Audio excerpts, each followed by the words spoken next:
Après cet énorme succès remporté par son livre L'immobilier, donc en 2025, Investir autrement, il revient avec un tout nouveau volume du nom de S'enrichir avec le développement immobilier. Martin Provencher qui est avec nous. Salut!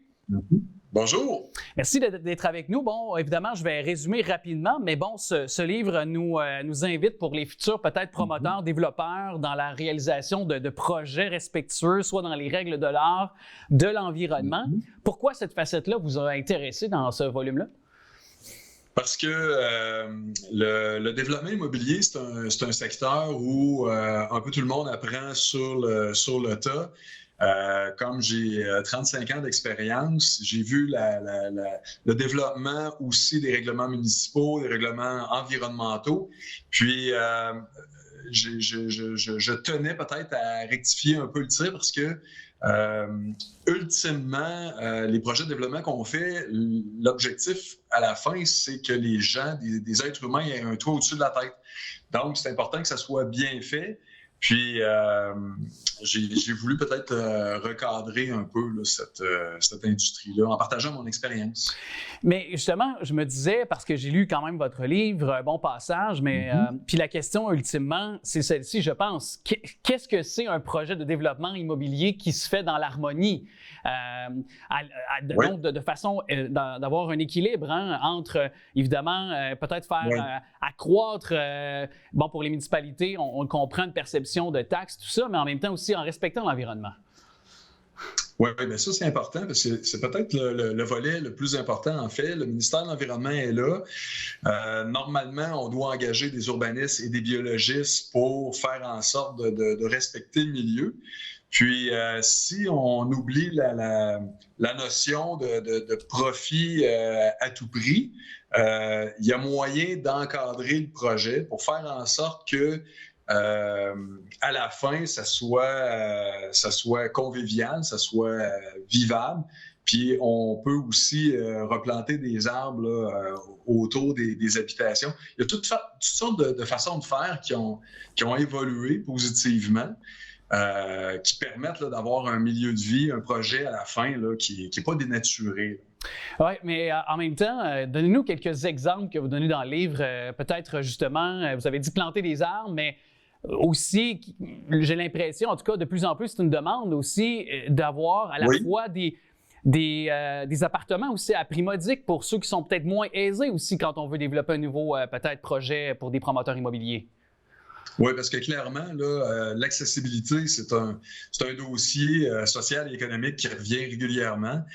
C'est une préoccupation. On le sait que l'immobilier au sens large, tout créneau confondu a augmenté d'à peu près 40 % dans les 2 dernières années. Donc, avec les taux d'intérêt qu'on connaît actuellement, l'accessibilité est plus difficile. Je pense qu'il y a une notion aussi là, de peut-être de se simplifier un peu la vie avec des micro-habitations, par exemple. C'est une tendance là, qui existait, bien entendu, avant, mais qui prend de l'ampleur.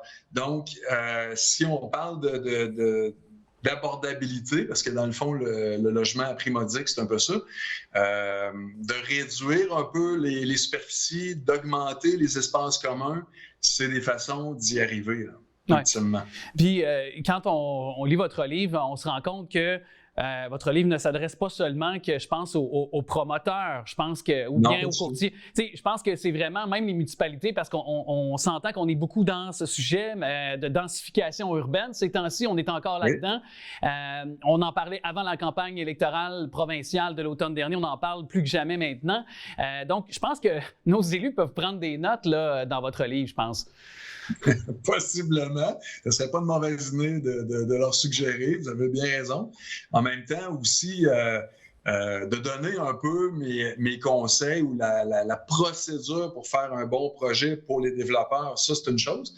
Mais à l'envers du décor, c'est pour monsieur, madame, tout le monde qui ont l'intention de faire partie de l'un ou l'autre de ces projets-là, autant en milieu urbain qu'en région.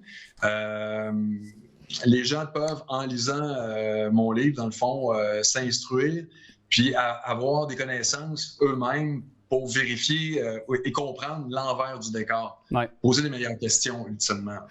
Vous parlez je pense, de l'importance des maisons modèles. Hein? Oui. C'est ça. Expliquez parce que c'est pas banal, je trouve, comme idée que vous avez soumise dans votre livre.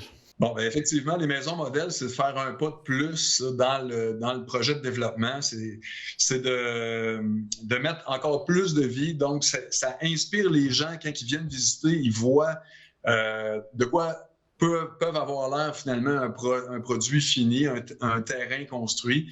Ils peuvent visiter la maison, ils peuvent acheter les maisons modèles s'ils n'ont pas nécessairement le goût de se construire eux-mêmes, mais ils peuvent aussi, moi j'ai souvent des clients qui vont prendre différents aspects des différentes maisons modèles pour faire dessiner leur propre maison. Puis ça peut permettre aussi à certaines personnes de vivre l'expérience. Donc, ils peuvent passer une fin de semaine ou une semaine sur le site, dans une ou l'autre des maisons modèles, puis de voir s'ils aiment le projet, s'ils aiment l'environnement. Puis pour terminer, c'est utile aussi quelques fois par année, c'est plus rare, mais ça arrive des fois question de timing, que des gens ont vendu leur maison, par exemple à Montréal, plus rapidement que prévu. Puis les chantiers, quoi qu'on en dise, c'est toujours un peu plus long que prévu aussi. Oui. Donc, entre les deux, les gens peuvent habiter une des maisons modèles temporairement pendant quelques mois, par exemple. C'est ça. Et d'ailleurs aussi, vous parlez de liberté du terrain aussi. Puis en même temps, ça pose la question, quand on achète un terrain, est-ce qu'on attend...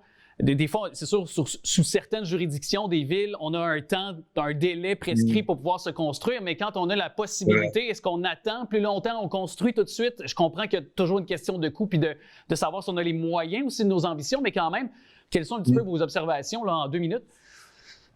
Bien, en fait, les gens, quand ils acquièrent un terrain, effectivement, il y a un projet de construction qui suit à plus ou moins long terme. C'est un peu une police d'assurance pour les gens. Du moment qu'ils ont leur terrain, ils ont leur site, mais là, à ce moment-là, ils peuvent faire le projet. En ce qui me concerne, moi, je ne mets jamais de délai de construction. C'est du cas par cas, là. Donc, il y a des gens qui sont pressés, qui vont vouloir l'habiter tout de suite. Il y en a qui, c'est un projet de retraite. C'est variable, puis pour certains, c'est simplement un investissement, une diversification.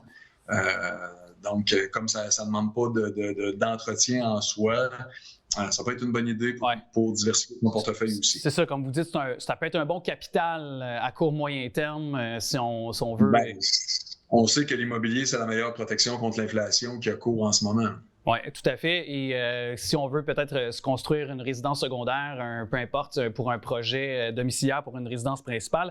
En tout cas, c'est un très bon volume, je trouve, un très bon livre. Pour moi, qui se questionne ces temps-ci de quelle direction je vais prendre, achat de condo, achat peut-être de maison. Ça m'a beaucoup intéressé, interpellé. Alors, s'enrichir avec le développement immobilier. Martin Provencher, merci énormément d'avoir été notre invité. Merci, ça m'a fait plaisir.